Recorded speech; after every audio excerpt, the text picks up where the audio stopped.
கடலும் நண்டும் ஃப்ரெண்ட்ஸா இருக்கிறாங்க. டெய்லி இந்த நண்டு அங்க ஊர் உலகம்லாம் சுத்திட்டு சாயந்தரமா கடல் கிட்ட வந்து பேசும். ஒவ்வொன்னையும் அது சொல்லிக்கிட்டே இருக்கும். கடல் ரொம்ப ஆச்சரியமா கேட்டுட்டு இருக்கும். அப்படியா அப்படியா, ஏதோ நீ எனக்கு ஃப்ரெண்டா இருக்கிறதுனால இந்த உலகத்துல நடக்கிறதெல்லாம் நான் தெரிஞ்சுக்கிறேன்ப்பா, ரொம்ப தேங்க்ஸ்பா அப்படின்னு 2 பேரும் நல்ல மனமொத்த நண்பர்களா இருக்கிறாங்க. ஆனா இந்த நண்டுக்கு ஒரு குணம் என்னன்னா, அந்த கடற்கரையில அது நடந்து வரும்ல, நடக்கும்போது அந்த கடற்கரையில அதோடைய சுவடு பதியும்.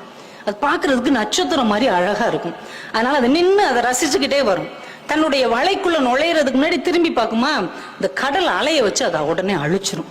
இது ஒவ்வொரு நாளும் நடக்குது. இது வரவுள்ள படக்கு படக்குன்னு அதை அழிச்சிருது.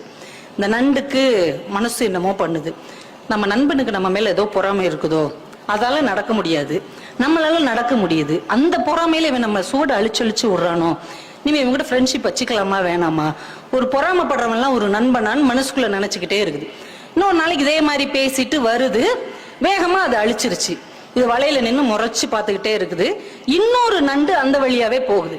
சரி, நம்ம சூடத்தான் இவன் அழிக்கிறான், அந்த எதிரியோட இன்னொரு நண்டோடைய சுவடை அழிக்கிறான்னு பார்ப்போம்னு பார்த்துக்கிட்டே இருக்குது.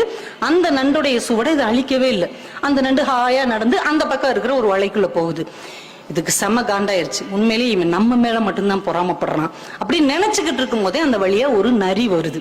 இந்த நண்டு நடந்து போன அந்த சுவடு இருக்கு இல்லையா, அதை அப்படியே ஃபாலோ பண்ணிக்கிட்டு போய் வலையில இருக்கிற நண்டை கவக்குன்னு பிடிச்சி தின்றுச்சு. இப்பதான் இந்த நண்டுக்கு ஒரு விஷயம் புரிஞ்சது. தன்னுடைய நண்பன் தன் சுவடுகளை அழிக்கவில்லை, தன்னுடைய வாழ்க்கையை காப்பாற்றி இருக்கிறான் என்ற உண்மை புரிந்தது. உடனே ஓடி வந்து மறுபடியும் அந்த கடற்கரையில் எழுதுச்சு, முன்பே காப்பான் அன்பே நட்புன்னு எழுதுச்சு. அதையும் அந்த கடல் படிச்சுட்டு உடனே அழிச்சிருச்சு. தன்னுடைய நட்பு கெட்டாலும் பரவாயில்லை, நண்பன் கெடக்கூடாது என்று யார் நினைக்கிறார்களோ அவர்கள் தான் உண்மையான நண்பர்கள். அப்போ உண்மையான நண்பர்கள் உங்களை சுற்றி இருக்கிறாங்களா அப்படின்னு பாருங்க.